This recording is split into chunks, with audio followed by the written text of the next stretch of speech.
భద్రాచల క్షేత్రంలోని గర్భాలయంలో రాముడు, సీత మరియు లక్ష్మణులతో పాటు మనకి హనుమ మాత్రం కనపడరు. ఎందుకో మీకు తెలుసా?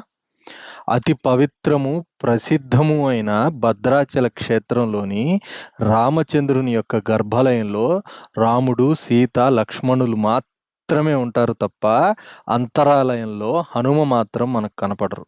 ఎందుకంటే సీతారాములు లక్ష్మణులతో సహా అరణ్యవాసం మొదలుపెట్టినప్పుడు దండకారణ్యంలోకి వచ్చిన సమయంలో వారు అరణ్యాల్లో తిరుగుతున్న సమయంలో హనుమ మాత్రం రామునికి అప్పటికి పరిచయం కాలేదు.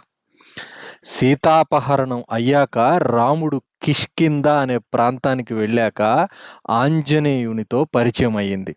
కాబట్టి హనుమ అప్పటికి సీతారామ లక్ష్మణులతో కలవని సందర్భంలో భద్రాచలానికి వచ్చిన సమయంలో భద్రుడు అనే కొండ రూపంలో ఉన్న ఒక ముని సీతారామ లక్ష్మణులని అవే రూపాలతో తన శిరస్సు మీద వెలయాలి అని వరం కోరాడు.